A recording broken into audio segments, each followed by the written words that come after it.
trouble. He just goes down. Aiden Hutchinson, he'll roll up on you folks and let you smell his cologne. I tell you what.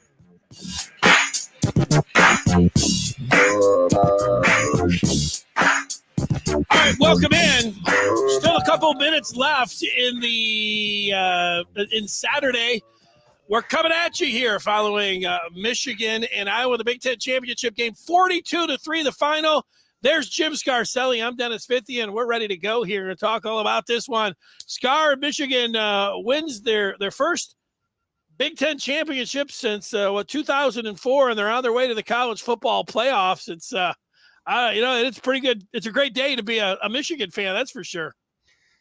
I'm so happy for those players. Every one of those guys are going to have a big old ring on their finger. All those coaches will have a big old ring, and ain't no one going to ever take that away. My phone is getting blown up from all my buddies that I played with, and there's a lot of happy, fired-up Wolverines. The Wolverines were represented there in Indy, the biggest crowd they've ever had, and we had a lot of Wolverines fans out there supporting our guys, and it was just a beautiful overall program. Everybody mattered. Everything was a factor. Every coach, every player, our strength coach, everything mattered to win this football game. And we just out-programmed them from the top down. We needed everything to get it done like that. Yeah, and you know what? They had some big plays in the first half that helped them have a little bit of cushion going into halftime. You know, Corum had the 67-yard run, and you know what? Donovan Edwards, I didn't know, that guy, you couldn't have thrown a better pass than he did on that double pass to unleash that one, that he did, that went 75 yards. I mean, that's a real lightning bolt there.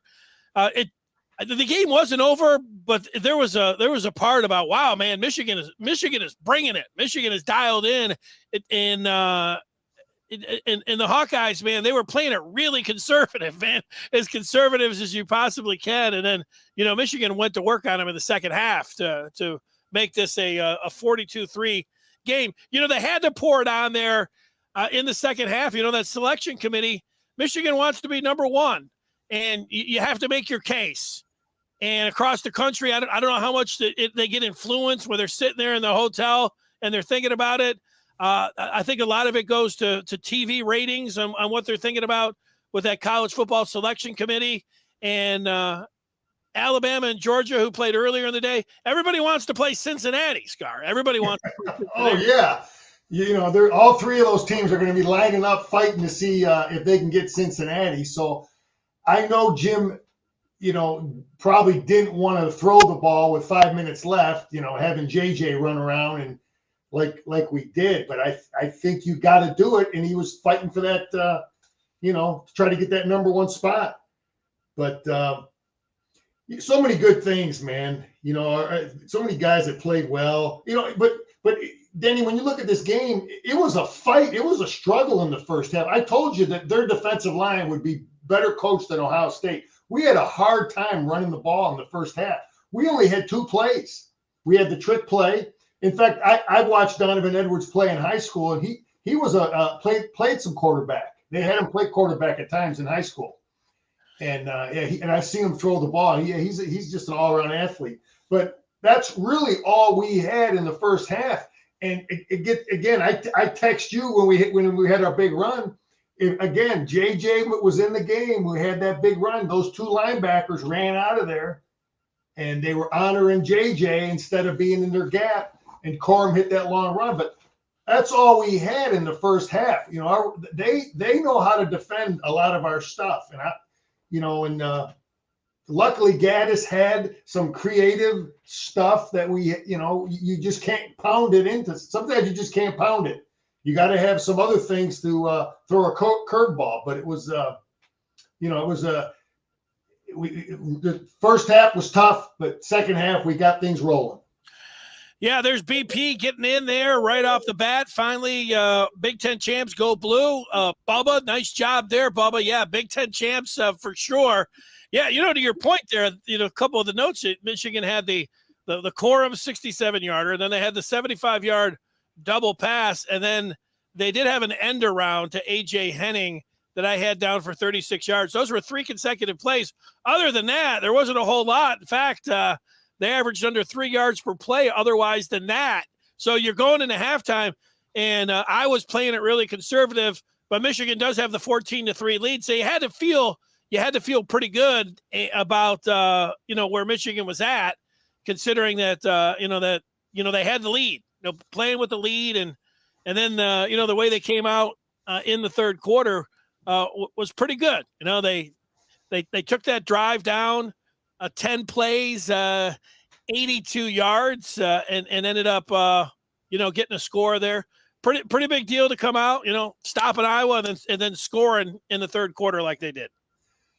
Yeah, we took our first drive down in the third quarter and scored, right? The opening drive. Yeah, that was huge. But Danny, if I'm coaching that team, and I'm up 14-3, and I know they were moving it, this, that, or whatever, but the bottom line that made me so comfortable and confident was the way our defense was playing. If you're going to beat Iowa, you better at least neutralize their run game. We talked about this the other day. And we pretty much took their run game and stuck it where the sun don't shine. There he is. There's our boy right there. Yeah, he was holding up that glass football right there that they got. That's pretty nice. There he is again. Let's take a look at him. Yeah, he won't take no credit. He'll give all the credit to everybody else. Watch what he says. I know how he thinks. Oh yeah, he's going to talk about his seniors. That's what a good leader does. But Denny, our run defense was outstanding. I mean, outstanding. And it was and I told you we'd probably see the 5-2. Remember I told you on Thursday. That's right.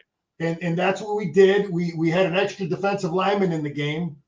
And I told you the bottom line beating this team, the guys that would have to play good would be Hinton and Mozzie Smith.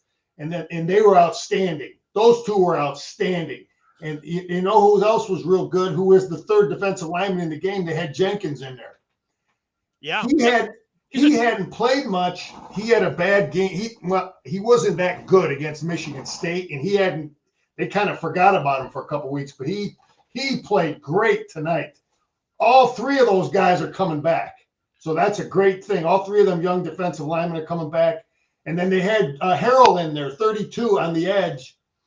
Again, he hasn't played because the scheme didn't, it wasn't the best. The other teams we were playing, we really weren't utilizing his scheme as well, his technique as much, his qualities as much. But anyway, the scheme was great. The players executed. We took their run game and just shoved it. And anytime you get Iowa having to throw it, our secondary was outstanding. Our coverage was great. Turner was good. Gray had one of his best games. Yes. Our safeties were sound. I got a little frustrated with our safeties. We brought safety blitzes, and they got beat by the quarterback a couple of times. We got beat on a bootleg there, but I thought our coverage was tight. And it all starts with run defense. You got to make them one-dimensional, and that's what we were able to do. Yeah, I really, the defensive line, you're right about that. I thought the linebackers, just like you, going up in there, whether it's Colson came up there, Michael Barrett, those guys, they talk about setting the edge. Joe Klatt, I didn't think the color analyst had his greatest game. They were the first half, but there was a point that he made in the second half when he said that he thought McDonald expanded at least to try because the Iowa wanted to roll their quarterback out, and Michigan was trying to take that away a little bit in the second half. That seemed to be a nice adjustment there by McDonald. But, that the Iowa Hawkeyes offense wasn't very dangerous. And, man, they were playing it so tight to the vest and, just trying to keep it close so they could make some plays there. And Michigan's defense, a couple guys, here and there got beat. But, man, in the end, they started feeling it and really started getting after it. And you take a step back here, and you think about it. This is the first team that went from unranked in the preseason to go to the college football playoff. It's the 2021 Michigan Wolverines. No kidding. Wow. Oklahoma State had that chance because they were unranked too, but of course they got beat today by Baylor on the last. They had a chance there on the last play of the game. Well, that tells you how much guys like you and me and the media know, right? Because the media picks that stuff, and sometimes they get it wrong. The same thing, with the team I played on 1985. We weren't ranked at all. We finished number 2 in the country. But I hate to keep saying about McDonald, but I just loved some of the things he was doing schematically. And Joel was right, because they were beating us on that boot pass, and he made some adjustments, and because they were pretty predictable when they were going to run that boot pass. But that's a sign of a smart coach. He made some good adjustments, and but we took away a lot of their best stuff, man. Their zone play. I was so worried about their zone play. I watched them run that zone play against Maryland. Maryland never stopped it. They put 50 points on Maryland. So, I didn't know that we were going to shut it down like we did. I really didn't know.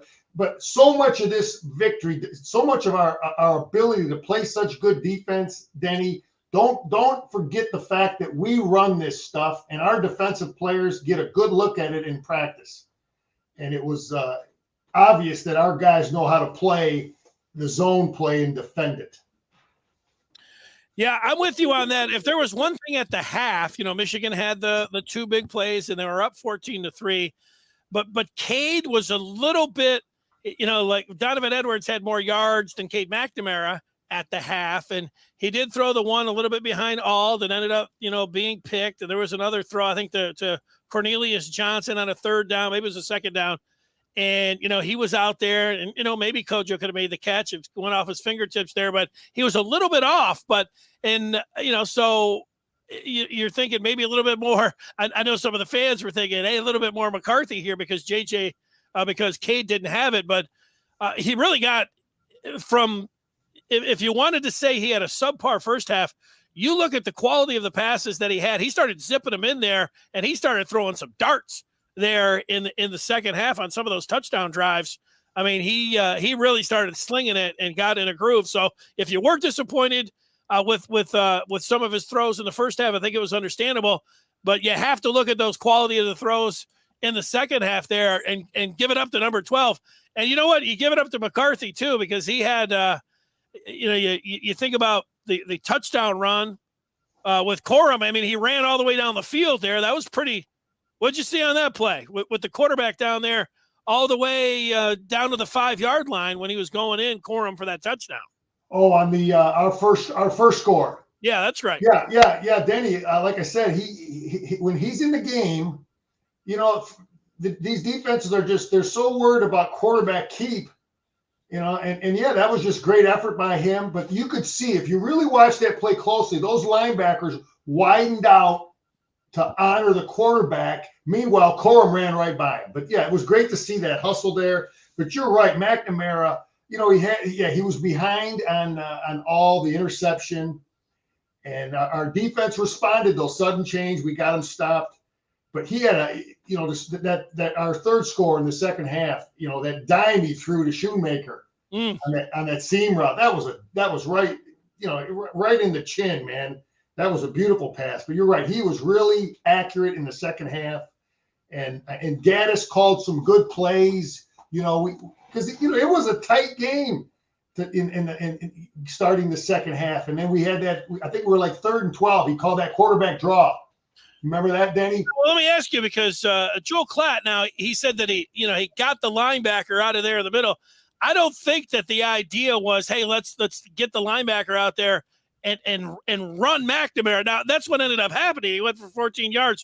But do you think, because even Gus Johnson said, hey, do you think that was the design and that was the idea all day long? Now, I think if McCarthy was in there, maybe you would think about that. But do you really think that maybe it was an option off of that? But I can't believe that they were thinking, yeah, let's get McNamara here and let's get him to vacate the middle and let him take off. Do you think that was an option on that? We have run that play before. We ran it before this year. And they probably knew that when we go empty, because that's what we did there. We had one back in the backfield and the back flared out. So they probably knew what Iowa does, what their adjustment would have been in the empty formation. And it worked out perfectly. The linebacker flew out of there to cover the back and adjust them however they were going to adjust. But the middle was wide open.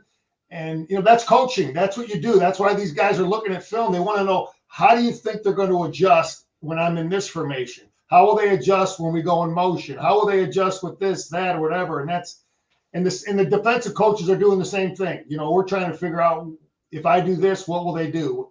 So it's a there's a lot involved with coaching, trying to get the edge to put your players in positions to win.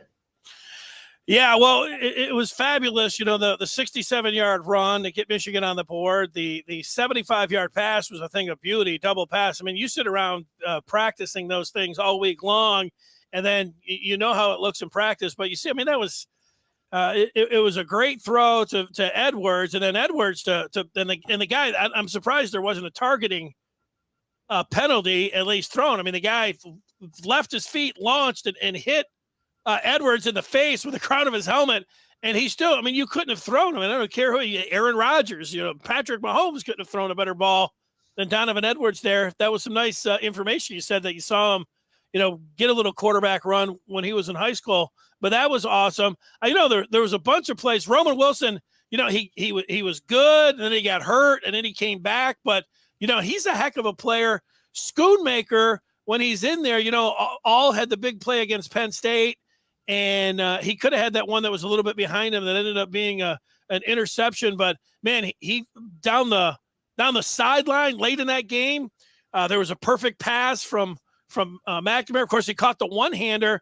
But Schoonmaker, man, that guy, he's a monster.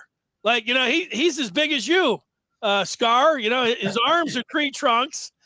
And he's demonstrated here that he's got some pretty good hands. He had the 2 touchdowns against Indiana, but man, he's a giant. He's a gigantic target, and he's demonstrated that he's got some pretty big hands. So, tight ends, wide receivers here, and the offensive line. You're right about Iowa. Whatever they were doing with their run defense, they did let the big one go there with Corum. But then after that, in the second half, Michigan, the 10-play, 82-yard drive was Michigan's first drive in the third quarter. It ended up, going down there for a touchdown. Pretty impressive all the way through to go over there, to establish that and get the 21-3 lead. Yeah, if there's a team in the Big Ten who has 2 tight ends as good as Michigan's, I don't believe it. I think we've got, as a tandem, Schoonmaker and all, those guys are outstanding. They're tough. They're blockers. They're not imposters. Some of these teams have, imposters. They don't block anybody. Those guys will block. They one of our first plays of the game, we led on an isolate. We haven't shown that. We had Alls in at fullback. We ran a lead isolation play. But both those guys will block. Both of them can catch. They'll block in the open field. They'll block defensive linemen. They'll block linebackers. I love watching those guys play. I like our tight ends are well coached, and they're tight end you, baby. I think we do a great job with our tight end. I mean, Coach Harbaugh he's got a lot of guys that he had at Stanford that are still in the NFL. So, yeah, good point. And you know what? You go to a turning point. Maybe you would go to the double pass that ended up, Michigan, getting up at that point 14-0. But I keep going to that first drive that Michigan had in the second half where they went up to 21-3.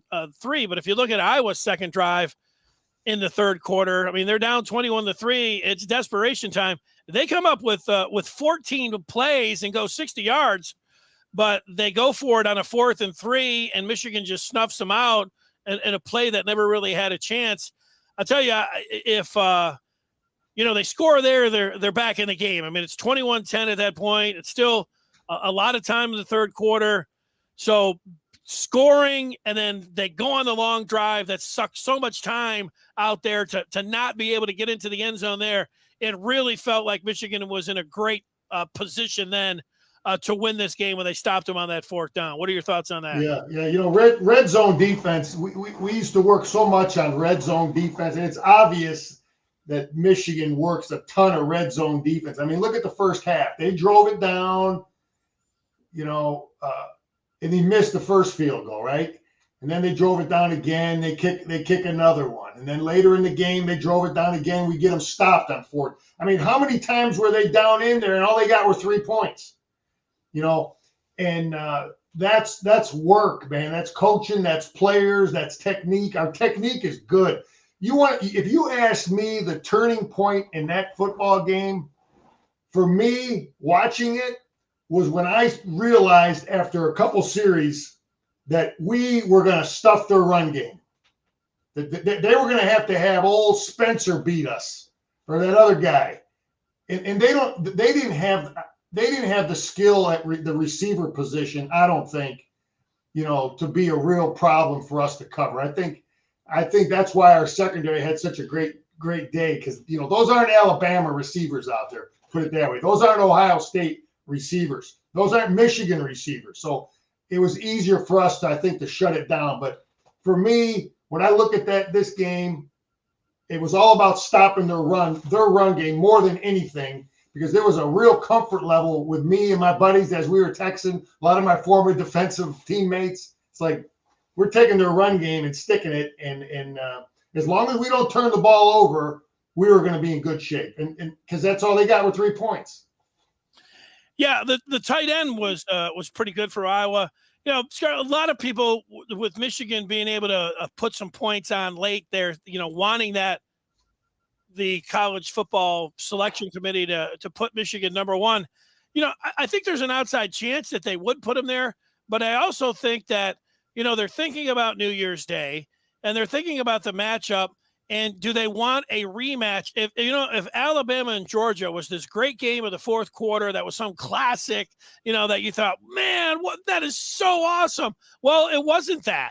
Alabama got up, pretty much ran away with that game. Georgia got a touchdown or two late, certainly one, to make it look like it was a little bit closer. But Alabama ran away with that game. I don't think, like, if you're thinking about juice or excitement, you're thinking, do they really want that rematch? I don't think that. I think the selection committee sitting in there, it's going to be really easy. They're going to say, we don't want the Alabama-Georgia rematch in the semifinal. We just saw it, and what we want to see is, Michigan-Georgia or Michigan-Alabama. I think they want to see Michigan-Georgia, Alabama-Cincinnati. Those are going to be, I think, the biggest draw, biggest viewership. I think that's what they feel. Now, you could say, well, that's not right. Michigan should be one, and because of that, they should be able to get Cincinnati. That's not how they're working it here. They're going to look to see what game they feel like the two games that are going to be the most attractive for viewers, and I think that's the way they're going to go. Whether you like that or not, I don't know if you like that. I don't think are you jumping up and down? Are you hot at all about that? Now, they'll probably just keep them 2, and then they could just put Cincinnati 3, or Georgia, they could put at 3. However you want to do it. I'll still, I'll make the case for Michigan being 1, but if they do that, they're still going to have to play. They're going to have to play Georgia. Danny, I had this debate with my buddy. He's a Spartan fan, old Spartan grad. And after, Michigan had lost to Michigan State, we were above them. And his argument was, well, they beat us, blah, blah, blah. They should be ahead. I said, well, listen, I'm an old high school coach, and there's many times I would have rather had played the number 1 seed when we made the high school playoffs. You follow me? Sure. So I think that the number 1 seed should get the worst team. Those are my views of the thing, that you should don't worry about all these other issues, but you need to reward number 1 by giving them the easiest game. Now, if people are going to involve all this other kind of, well, they already played or this, that, or whatever, then just say that it's about ratings and it's about other issues other than being fair to number 1. So I don't know if that's going to be work against Michigan, where they wouldn't get the number 1 seed, because if they've already decided Cincinnati is 4. I don't think they just look at. I don't think they're sitting out there saying, let's think about who should be number 1, and then let's give them the easiest draw. Look at Cincinnati sticking out like a sore thumb. All 3 of these teams would like to play Cincinnati. It feels like They're not a Power 5 team. Not that it's a bye to the championship game, but it feels like that's the matchup that everybody wants. Everybody. So should Michigan, you can sit around and say it any way you want, but when they're sitting in there, they want New Year's Eve. And you know what? They haven't had the greatest numbers because it is New Year's Eve, and they're trying to get it off New Year's Eve, but it is New Year's Eve this year. And they want the most attractive game that they think is going to draw the biggest ratings. And we can bemoan it. We can sit here and say, what are these? But we've already seen that playoff committee, that they pick whoever they want for whatever reasons they want. They're not sitting over there, thinking about, their main reason that they sit in there is the attractiveness of the game. You could say anything else that you want, or you could have anybody that was in that selection committee say anything else. But I've seen it, and I know that's what they do. I know that they pick whoever they want. So, it's fun to talk about here for 24 hours. But, I'll put my money on, Michigan playing Georgia. Now, maybe they'll put Michigan 1, but they're not going to they'll put Georgia 4. But more than likely, it's going to be Michigan 2 and Georgia 3, with Alabama being able to get Cincinnati in that first game. And you know what? Hey, Michigan, I don't think needs to take the approach of just being happy that they're going to be there. And Georgia's got this great run defense, but you saw what Alabama was able to do on them. Do you think Michigan has a chance against Georgia? What are your thoughts? Well, they're both. Georgia's run game, I thought, was a little better. They're off. Both of their offensive lines are huge. It's going to be. It would be a lot like playing Ohio State. Both of those teams, although Georgia has a better run game than Ohio State. Alabama does a little bit of both, but their run game isn't as good, I think, as that team we faced with Najee Harris. Their quarterback he's different than the Mac Jones. He runs around. He makes a lot of plays with his feet. Yes, he does. Denny, we got a lot of time to talk about that game. There's a couple things I want to. I'm just because I don't think we played our best game, but tonight, by no means do I think there's a lot of mistakes we made. When I really looked at our offensive line, we missed a lot of blocks. We weren't executing like we had in the past. I was frustrated. I kept rewinding it, looking at things and saying, why is, we were making mistakes that we hadn't made. But we did not play our best game, and we still buried these guys. But how about special teams? We didn't talk about special teams. There were some things that were really important in this game. Our punter was outstanding, punting out of our end zone, and then our coverage team was great to change field position. I just thought we needed to mention our punter. He was pretty darn good tonight. Well, let me jump in on the special teams. Iowa missed a field goal right out of the gate, a nice easy one, which was big. The other part is I like A.J. Henning, and I see this happen a lot in the NFL. These punt returners, they stand on the 5-yard line, and they're fielding these punts inside the 5. Like, let it go. Why are you fielding, especially if you're calling a fair catch? If you want to catch it and try taking it up the field like Henning did late in that game around the 5-yard line. But Scar, if it bounces, the opposing team's got to the coverage teams, they got to be right down there. If they're getting ready to catch it, well, okay. But you know what? Most of the time, you're going to get out of the way, and that ball's going to go into the end zone, and you're going to pick up like 17 yards. And it's not just Henning, it's not just Michigan. I'm surprised both at the pro and college level that these guys are down there inside the 5 fielding the punts. What's your I did not understand that. All my years as a player and coach, it was always stand on the 10-yard line, and I was so frustrated when he caught that ball on the 3-yard line. I'm like, what are you doing? That was really one of the only mistakes we made in the kicking game, was catching the ball on the 3-yard line. And then later on in the game, they punted the ball where he could have caught it around the 50 and he let it hit the ground. So I was a little frustrated with that, but we did have some returns to change field position a little bit. I think in general, our punt return team is good. I think they're very well coached. Our punt coverage team is good.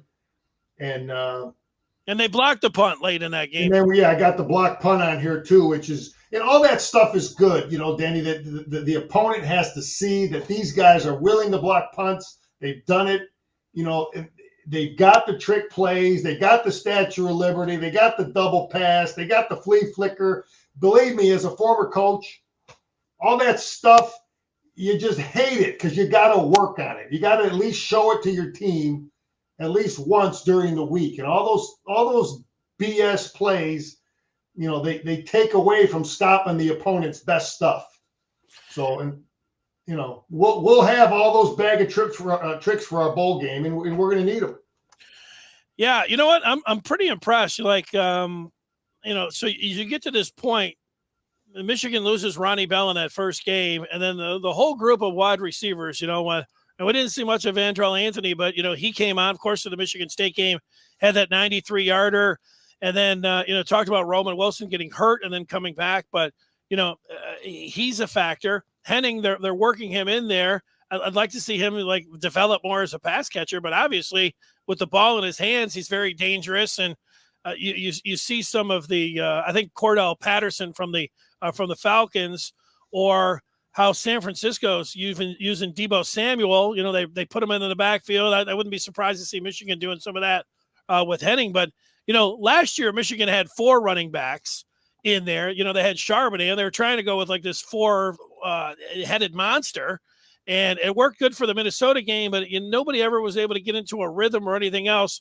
Well, the ground and pound with both Haskins and Corum, obviously it was effective, but then being able to get Donovan Edwards in there and his pass catching ability, he is flash. And, he's deadly. He's a dangerous player. Being able to incorporate him into the offense. And then I'll go over the top, Scar, something else that you said.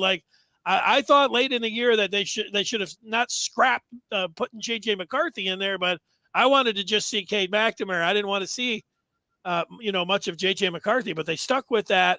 And let me ask you, Denny, are you a believer now? If you were coaching that team, would you play JJ like they have, or would you play him less or more? What would you do if you were the coach? Well, I wouldn't have against Ohio State, and I wouldn't. But you know what? He made so many plays against Ohio State.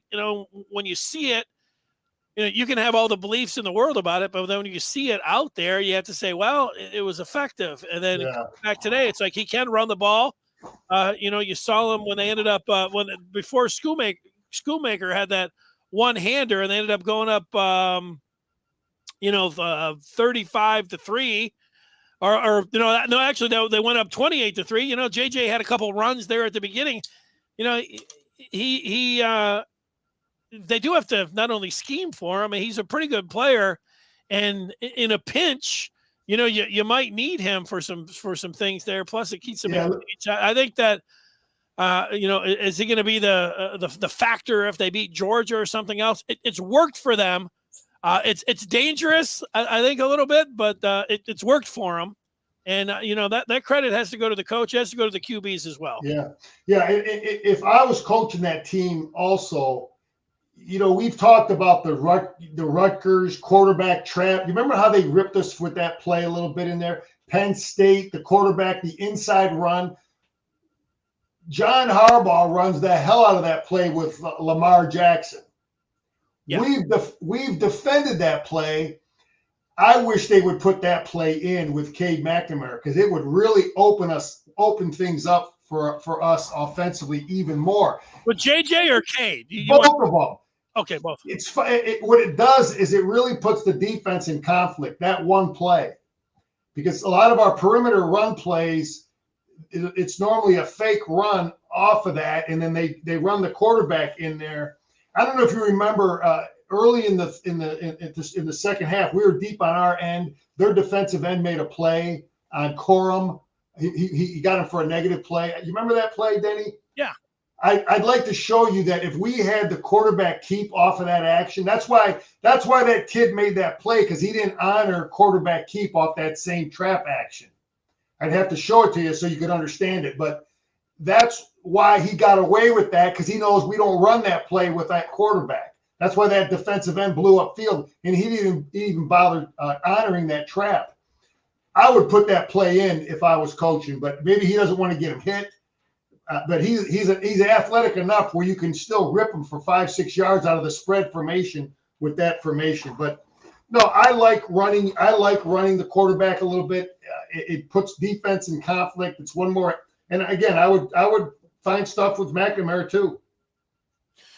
Yeah, well, let's look at the total picture here. For Jim Harbaugh when he came in 2015, this is what people thought. Like, hey, it's Michigan's time to get back and to beat Ohio State, and to get to the Big Ten championship game, and to get a chance once in a while at the college football playoff. And then we know I find it for people that like great stories, like I know you stuck with Harbaugh the whole way, but I didn't.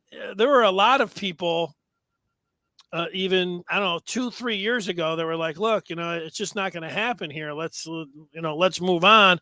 I kept saying, even after the 62-point affair, and even the following year, that like, look, I still think he's the best guy for the job, even though it's been a very disappointing year against Ohio State. I thought last year that it looked like he was defeated, and the team doesn't look like it responded. I don't know how you factor in the pandemic and all that, but it looked to me like it was over. But you know what? He sure did look. He came back, freshened up. I don't know if it's something of his personal life, or he just came in with a bounce in his step. Talking about maybe it's the energy of the staff that he pointed to, and these guys having fun. Whatever it is, you got to put so many things in there to, you turn this and this coach and whatever it was, they sure did come together, and to have them turn this thing around. It's a great story. Is a long way to go about this, having Harbaugh back and get Michigan up there, right in the Final Four in the playoff where everybody wants them. So it's really, I don't know about remarkable, but it's a great story. Yeah. I think I explained my formula that, sometimes I think he hired some really good coaches. I think offensively, we've been running that stuff for 3 years now. Our tight ends are experienced. Our big tackles are both experienced. Our center was better.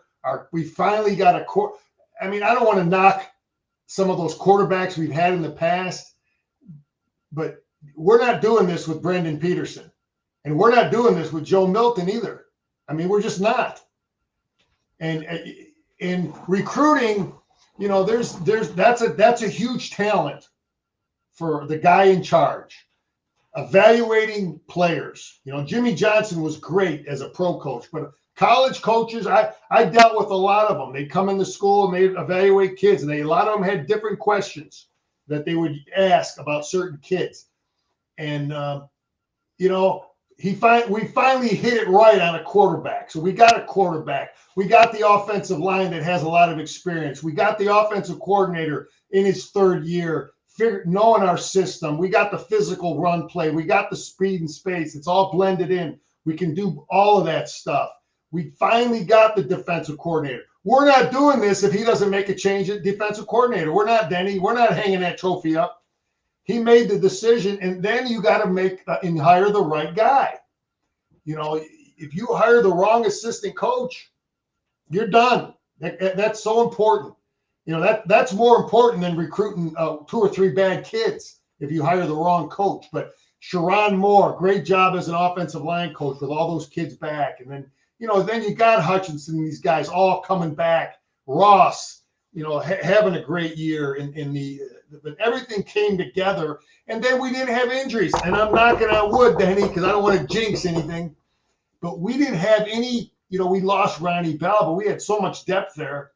But we didn't have any huge injuries that, But then again, that's part of coaching. That's why we play 3 running backs. That's why we play 5 offensive linemen.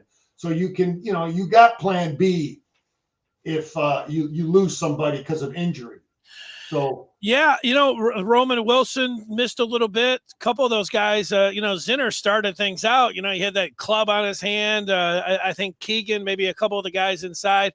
I also thought it was key that, coming out of the pandemic, you had guys that you could have for that bonus year, and guys still have some of that, but you get the super seniors, and of a Stardust, being able to have him back. I mean, he's a sixth-year guy.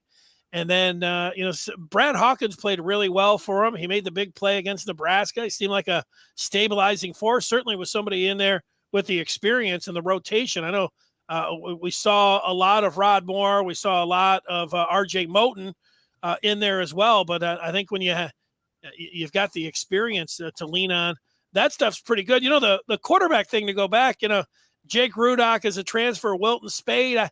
They had a chance. You think about – 2016 with him in there, but after that they had some injuries. You mentioned Brandon Peters, but they're going in there. O'Korn and Rudock, I think, came from the same high school. They brought him in, so the plan there were some injuries. It didn't end up going well, and it felt like with Shea Patterson, you're going out there, hey, here's a 5-star, you're going to be able to get him, and at the end, I don't know if it was injuries or whatever else. I think that he had a hard time throwing the ball down the field in the pocket. It just wasn't working, and it wasn't meshing up with Gaddis. I'm saying all this to get to McCaffrey and Milton, because both of those guys, in certain ways, they looked at him and thought, man, these guys, these are the kind of players that are going to turn some things around. And then within 6 months, they lost them both. And I thought, wow, here.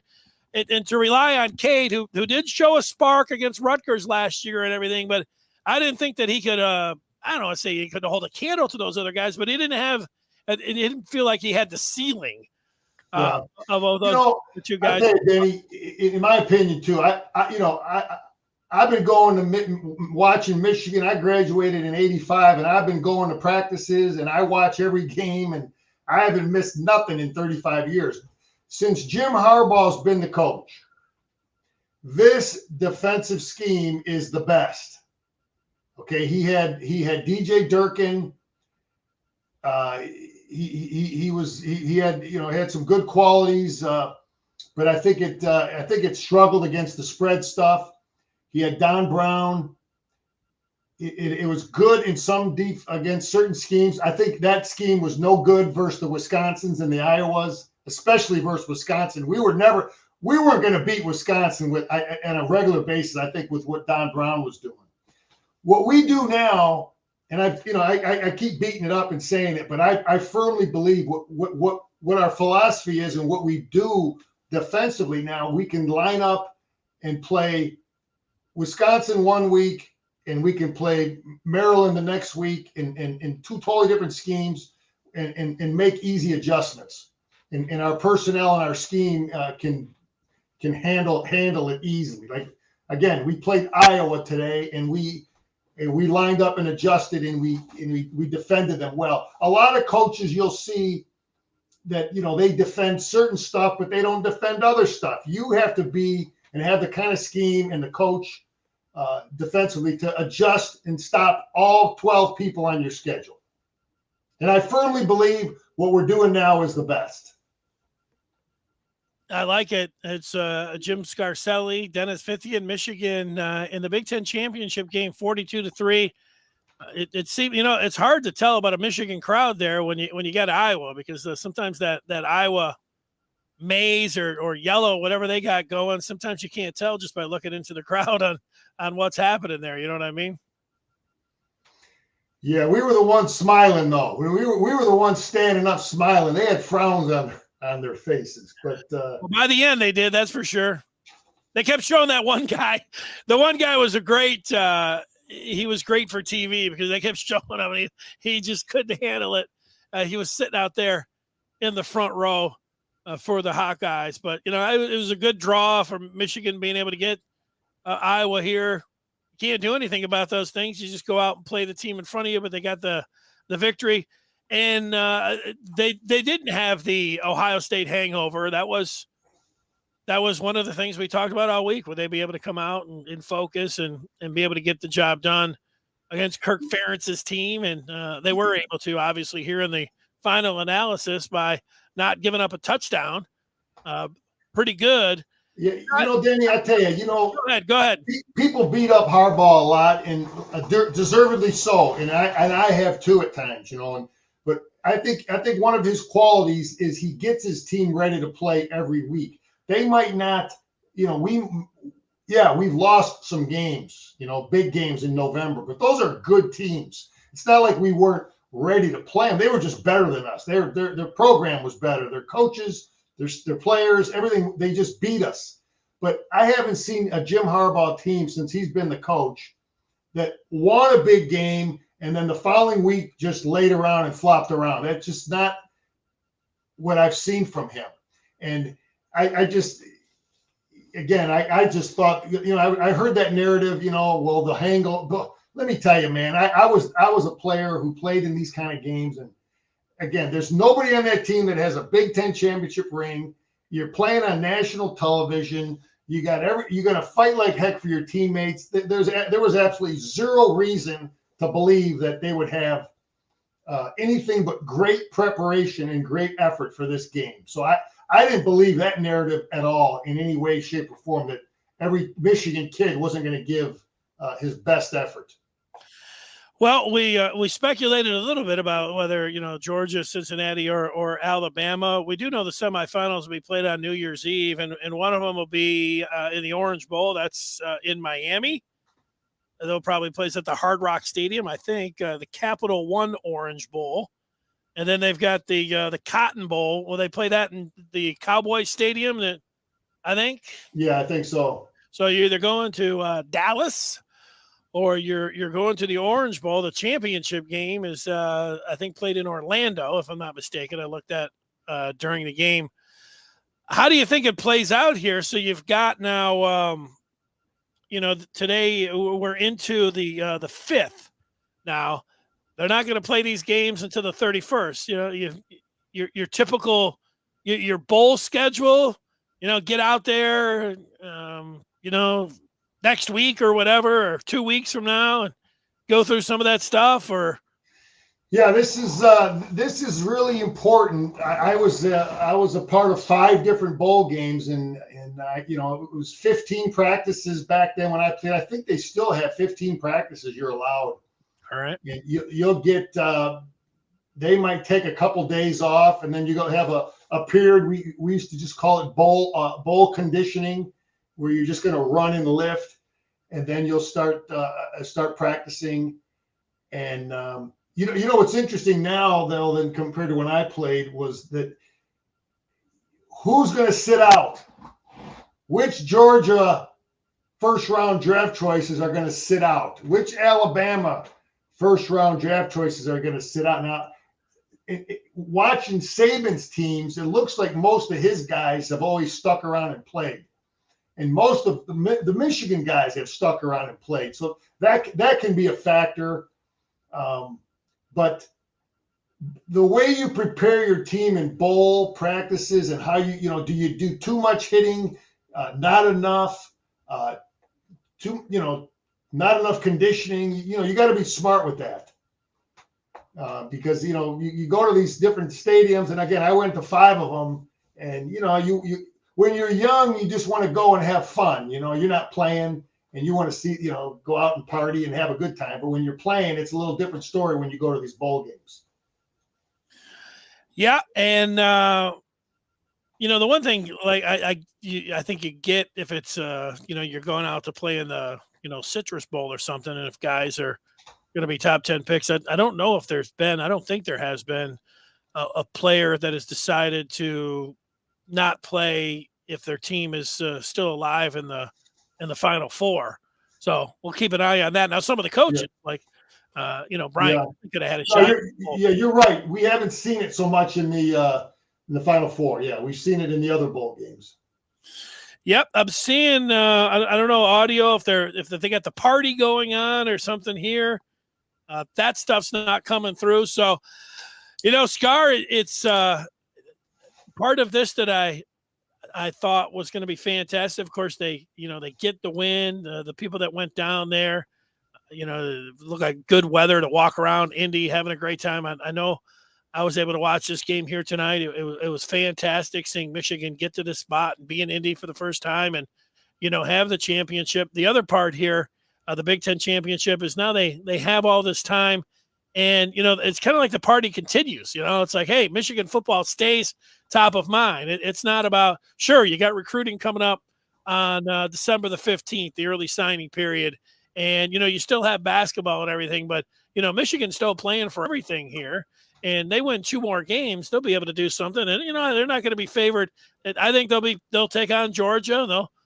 They'll probably be I don't know, what do you think, 6-point underdog against Georgia. If they somehow won that game, they'd, maybe it'd be a little closer line against Alabama, what we're talking about here. But, they were 8.5 point favorite, or underdogs, I should say, against Ohio State. So, if they play like they did against Ohio State, I think that they could give Georgia or Alabama a pretty good game.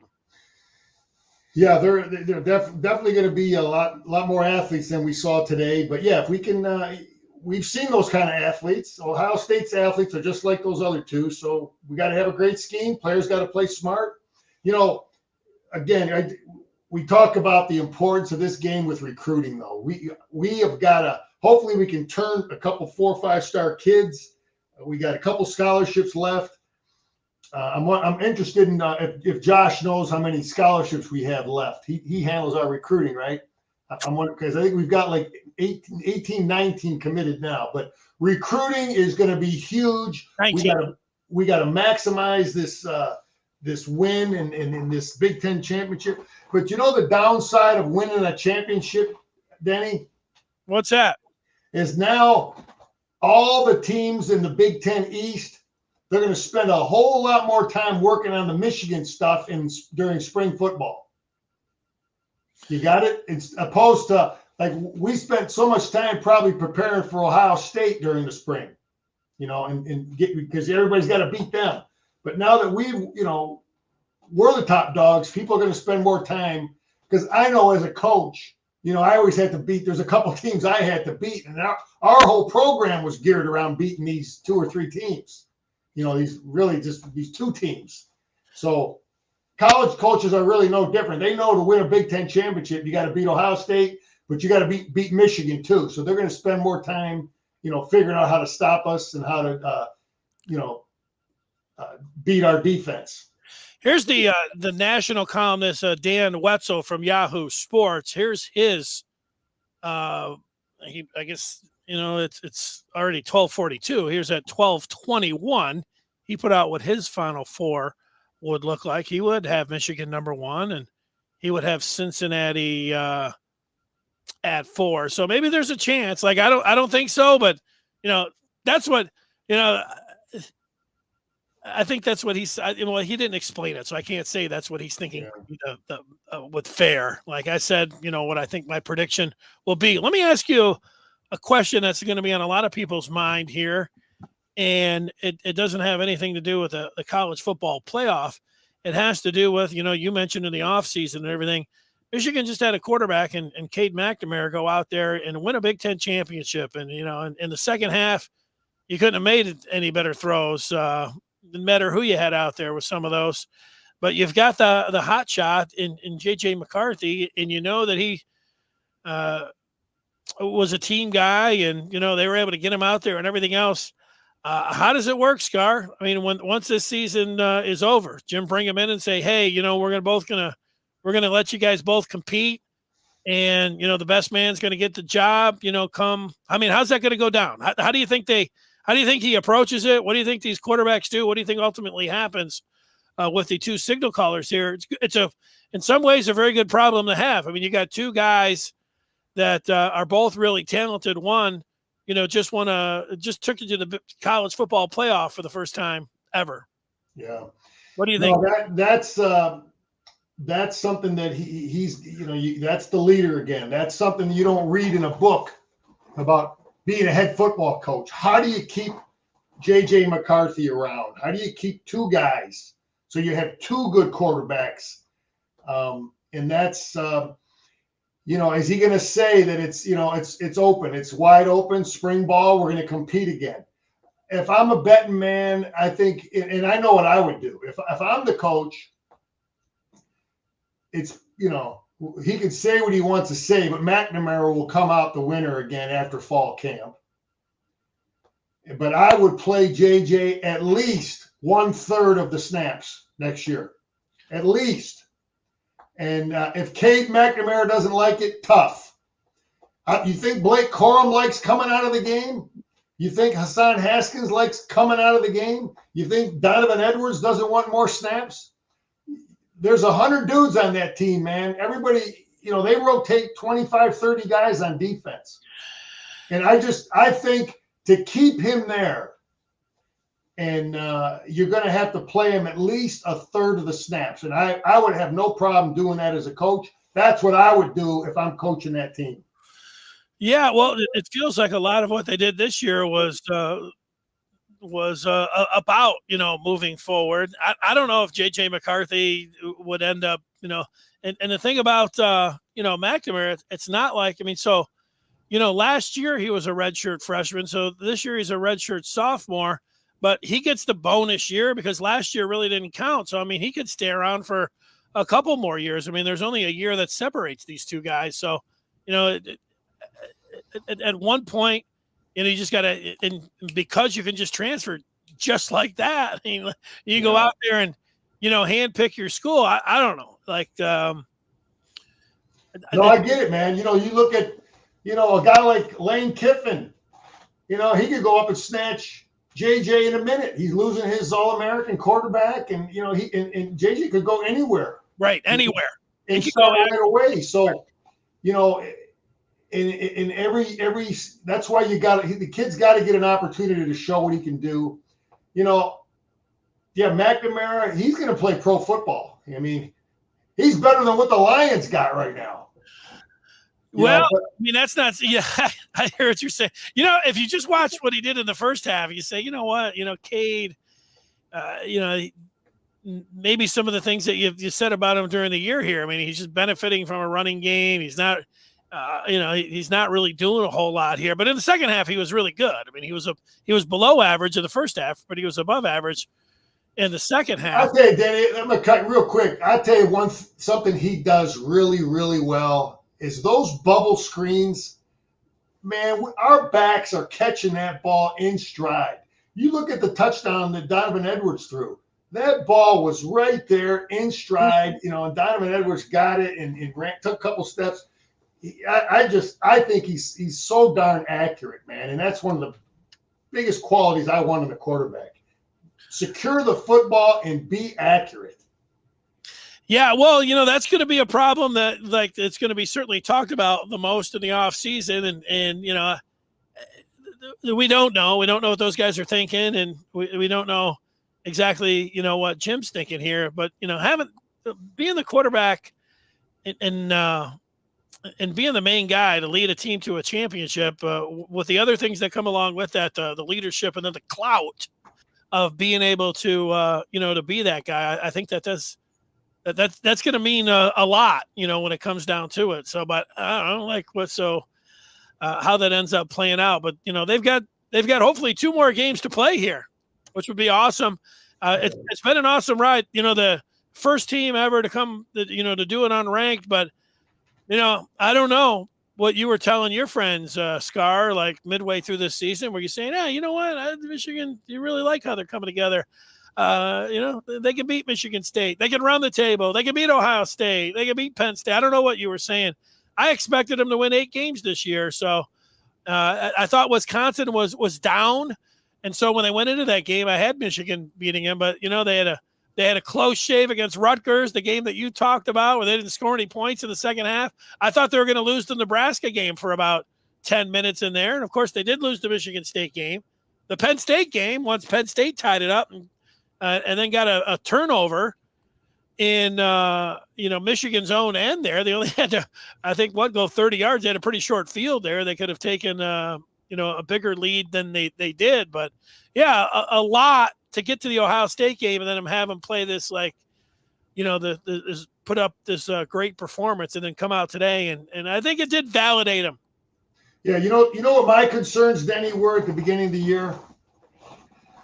When we beat Rutgers last year, I knew in my heart that McNamara was the kind of quarterback I want. He was accurate as hell. He sensed the pocket. He threw it away when he felt pressure. I thought he was good in that game. The thing that I feared with him was how fragile he was. He got hurt in that game. He just didn't look like a thick kid. I was worried that he couldn't take a hit. And I knew we wouldn't have quarterback run in the game like we had with Joe Milton. So I knew he would be accurate. I was worried about how physically tough he was. And then defensively, when Jim hired that coach, I was just praying that he was just going to be a clone of old Wink Martindale over there with his brother. I didn't know for sure what we were going to get, but as we played a few games and what I was seeing a guy that emphasized stopping the run. I could tell right away that was his priority, that we're going to stop you are not going to run the ball on us. Even if we're going to give you short passes, flat passes, you're not going to throw it over our head and you're not going to run the ball. You're going to have to grind it and beat us. So I didn't know what we were going to get defensively until a couple, after the Washington game, that I was sold. We didn't realize they weren't a great team, but I could just tell physically and the scheme we were doing and how our players were playing and that we were going to have a pretty good football team. Well, they certainly had. You can make the case out. He was the best player in the Big Ten, and he might be the first player taken in the NFL draft. What Aiden Hutchinson was able to do, I don't remember specifically what play it was, but he often the tackle back into the quarterback to knock us. I mean, you don't see guys doing that very often. I mean, these are freakish type plays. They did everything they could, and then that might have been the one where they also had the running back in, and like he couldn't even get to it. Like he blew past the running back. Was like, next thing you know, he's like, "What was that just went by me?" And so you can have the help, you can slide the protection and everything else, and he was an absolute monster.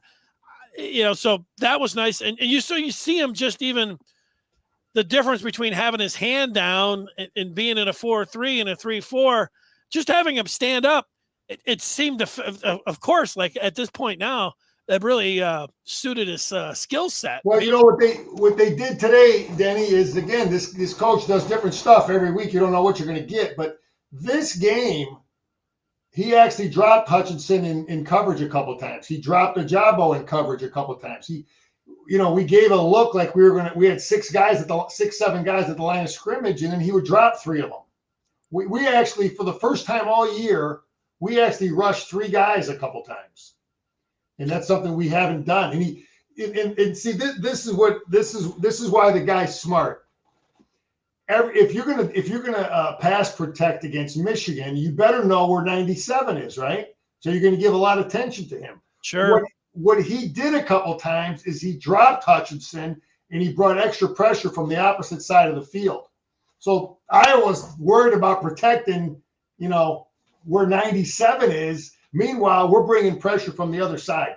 But talking about the time Hutchinson drove that kid back, again, we can't. The next game we play, that when 91 Taylor Upshaw got in that quarterback's face, I was ready to jump through the TV because I got to be honest with you. I don't know how the hell that stuff is being allowed. I mean, I know what my coach would have did to me. My position coach would have had me by the throat. If I just don't understand how that's happening. I wonder how that conversation went with Sean Nua and him when he came to the sideline, because I know what my coach would have said to me.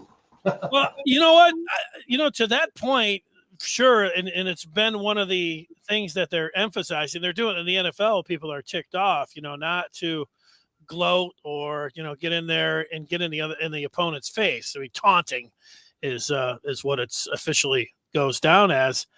And, so you have to have that restraint. And yet you see guys, I mean, they all get pretty fired up, but you can't do it directed at a player. Yeah. Good rule. You're right. Yeah. I have been impressed. And I even saw it today. There's a few times when you're going in and even you're, a linebacker coming in on these blitzes, a lot of times, to not get the unsportsmanlike late hit at the quarterback, these guys target the area right there in the chest. They're not going low. They're certainly, you can't go high, and you don't want to get them in the helmet and neck region, but they do an outstanding job of being able to stay away from those penalties. And I know they had the one with Rod Moore, and that would have been kind of an unlucky one. I mean, his head was in there. His head was turning a little bit, which made it look worse. And, there was a chance that maybe he was going to get thrown out of that game, and they didn't do that. But for the most part, man, you've seen these guys with their technique, and, I can tell, man, they are well drilled. I wonder give me a point on that, Scar, and I got another thing that I wanted to ask you about McDonald. Yeah, Danny, all that stuff is not by coincidence. When you see certain teams and they're hitting the quarterback in the head and they've got the targeting and other teams aren't doing it, that stuff is worked on in practice. And I know all those things are worked on. Nothing is taken for granted. You can't expect a kid to do something in a game if you haven't worked on it. But that's why it bothers me so much to see this kid, one of our players, get in the face of a quarterback. He didn't do nothing to cause there was an incomplete pass, and that was all because of Hutchinson. Yet the guy who was irrelevant gets into the face and gives us 15 yards and keeps the drive alive. I was just furious. And, yeah, I totally agree that stuff should not be allowed. But anyway, Danny, that stuff is coached. It's worked on. It's emphasized as a program. You work on it. And that's why I just can't understand how that got through the cracks. How did that get through? To get into the face of a quarterback. But in general, we've done a good job eliminating the targeting and those kind of things. All right, Scar, give me a little play-by-play on what you see here. Let me go ahead and see if I can get that video up there. Give me a little. What do you think of the technique that's happening there? Oh, a double. I think he got a double. Gatorade. Yeah, Bell. Oh, man, they gave him a pretty good dose there. Woo! There was the blue one. Oh, yeah, double. That's a double Gatorade bath is what you're talking about there. I've been on the receiving end of that a few times as a coach. And, my guys were smart though, man. They'll have one guy coming from one side, another guy coming from another side, because you're trying to avoid it. You don't want to get doused, but that's a beautiful thing. And personally, I wish we'd go back to the days of putting the guy on your shoulders and carrying him off the field. I think it's a little more respectful, but that's just me. I'm a little more old school. You remember those days, right, Denny? For sure. I love it. I just that's just me. I think it shows a little more respect for your coach, but that's what we've been doing for the last 25 years or so now. Let me give you a couple other things. I wanted to ask you about, the one part about McDonald where I don't know if it was a reservation where I thought, you know what, maybe, this was a moment here.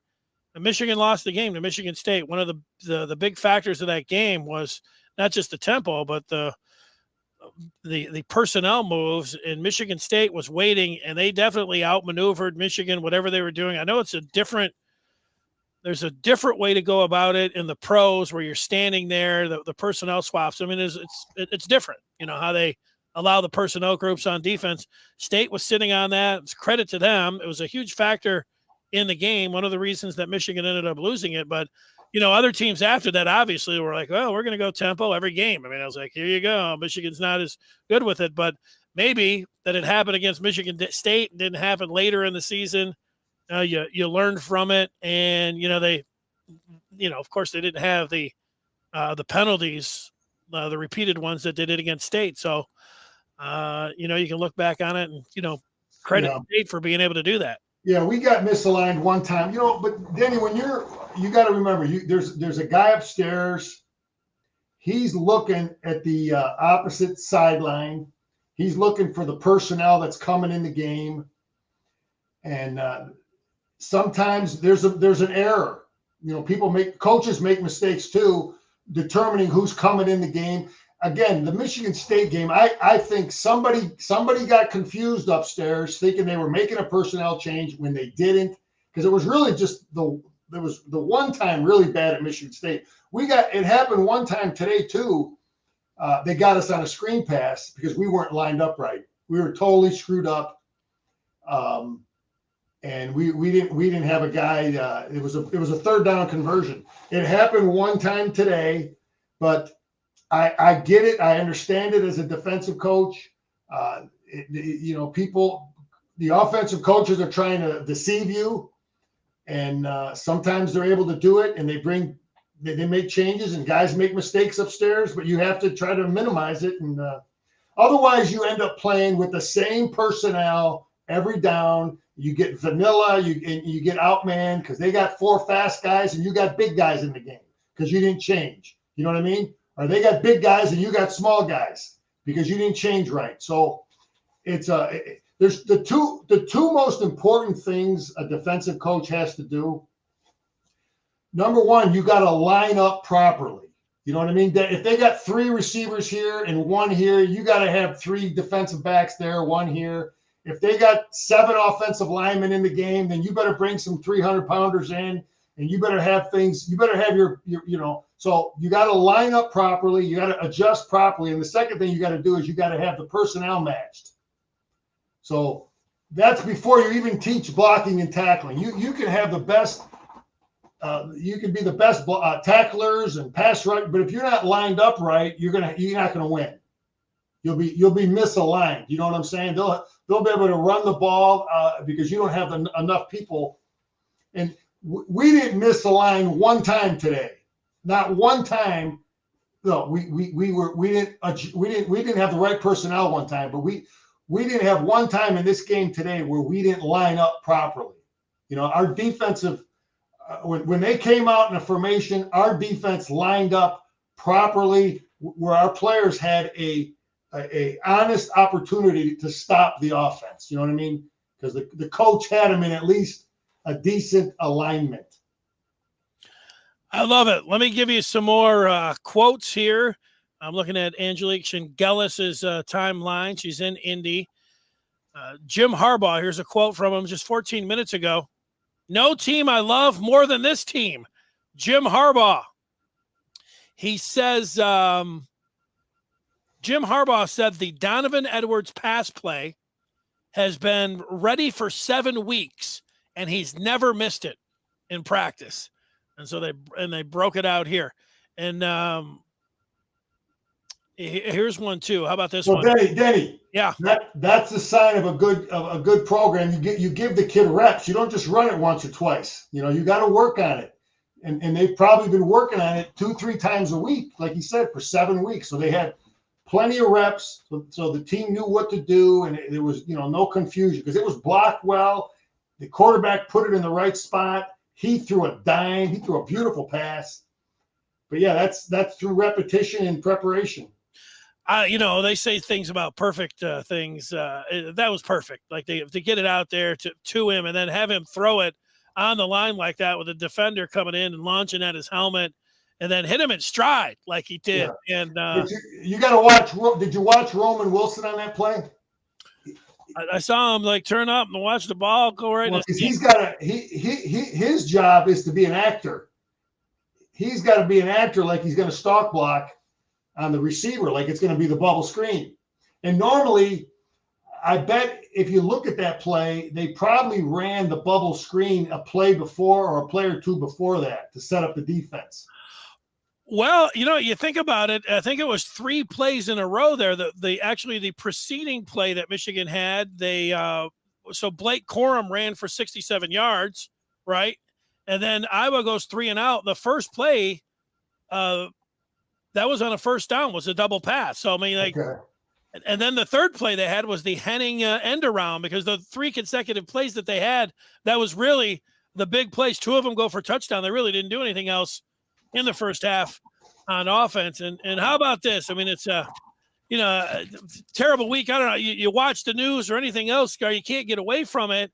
And, all of our hearts are broken and everything else. But how about this? Michigan scores 42 points in this game, right? Yeah, and that was the number of the kid. Tate Meyer, that was his jersey number at Oxford. Aiden Hutchinson said it gave him goosebumps seeing the score. So yeah, I don't know, man. That Michigan had it's like for our state here, it becomes even more, heartbreaking and everything else when you see our governor, you see our reporters, you see, their parents are fleeing to Detroit. Hey, they might be going up north, or maybe your cottages. I mean, the whole thing. It's you're lost for words, and you hear me, stammering around about it. But Michigan, they did what they could to represent that, and I think this is always going to be with them as well from that high school at Oxford. I wanted to see Scar, if you had, as you look through this. We've talked about what's up next. That CFP, you get those rankings tomorrow, so we're going to find out about that. When's Michigan going to get those rings, do you think? They get them next year? Oh, boy. Yeah, I think they came around spring practice time, I believe. Takes a good 3 months or so.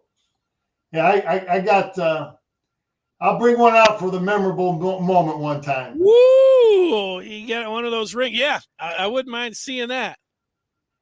Yeah, that's a beautiful thing, and there's so much work that goes into that, and that will help big time on the recruiting trail.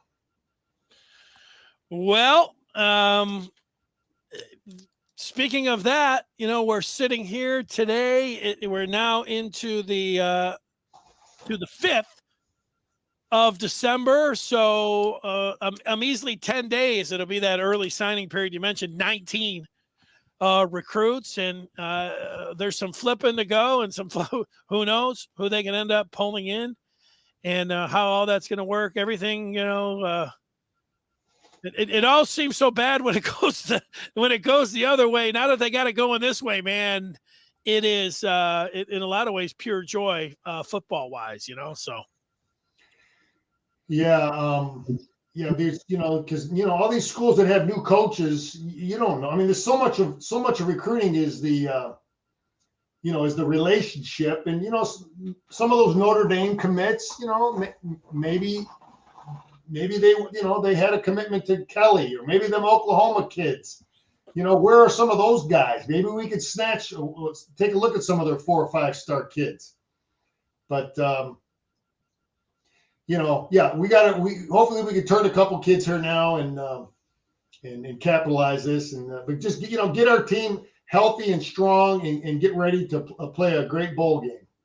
Well, Scar, I'm going to give you the last word. I'm going to say something, and then I'm going to turn it over to you, and you're going to wish everybody a good night. So I'm going to go first, and I'll just look at this year, a year where I thought heading in here that Michigan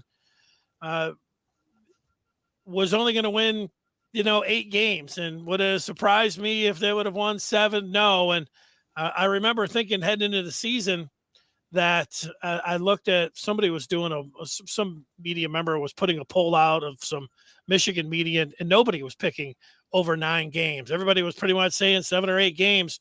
There wasn't a lot of optimism really for this team. And even after they went out there and had the ground and pound against Washington, it was like, you're not going to be able to win football games this way. I mean, it's 2021. You got to be able to put the ball up in the air, and you got to put the stress on defenses here. But, the theme of this Michigan team was running the ball and playing defense. And, it had the old school qualities, and it hasn't been lost on the national media, even going into the Ohio State game, saying, hey, that looked like Harbaugh's Stanford teams, or, now that's a Jim Harbaugh team. And, it was a Jim Harbaugh team, and here he is. And you like great stories. It was a couple of years ago. I remember talking to my brother-in-law. He was so frustrated. He went to Indiana. He went to Michigan. He went to Indiana or Indianapolis.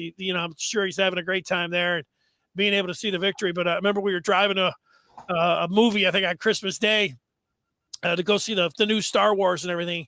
And he just said, the only thing we can hope for now is that he just stays around long enough and somehow, he's just going to turn it around. What a great story that would be. And, here we are. It's a great story. It's a great story for Michigan. It's a great story for the fans. And the great part is it's not done yet. You got till New Year's Eve. What a great night that's going to be, day, where you get another football game and everything's on the table. You win one more, you get into a championship game. And, so It's been a fabulous ride, unexpected, and it's been fun working with you here.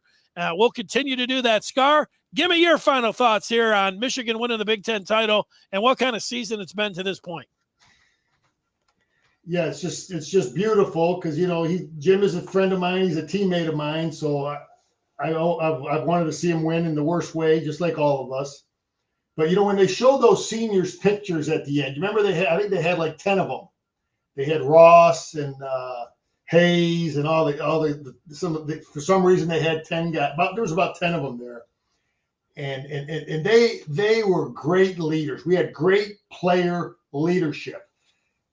I know as a guy who, at least at Michigan, there were some guys that weren't great senior leaders. Some of the teams I played on as a young guy. And I saw, and some of the guys in my class, we saw different groups that had really great leaders and other groups that didn't have great leaders. This team had great senior leadership. So the impact of that can be, generational. The guys behind them are seeing how Hutchinson led, how Ross led, how, Schoonmaker and Hayes and all the guys they listed there. So that's what was going through my mind when I saw those seniors pictures there, that, hey, the guys below them know what it takes. When you go through, and people don't talk about these things. When's the last time we had a Michigan football player, drunk, fighting, doing stupid stuff? That stuff isn't by accident. It's not by coincidence. It's great leadership from a coach, but also great leadership with the players. Because, if we'd have lost one of those guys because they did some stupid off the field, and I've been on teams that had that. So I want to really compliment the seniors for providing that great leadership. But we got momentum now, Denny. We got momentum as a program, and we got to capitalize on it. And the fans got to get behind our program. And I want to see Harbaugh extended. I like to see the recruits see that this guy is the coach. There's no more doubts, and capitalize with recruiting here as we go forward, and hopefully have a great run here in these bowl games. But I'm fired up. All the Michigan former players are fired up, and we're all in, man. Go Blue. Great job, Scar. We'll talk to you this week. Thanks for staying up so late with us. Go Blue. It's all fun with you, Denny. All right, brother.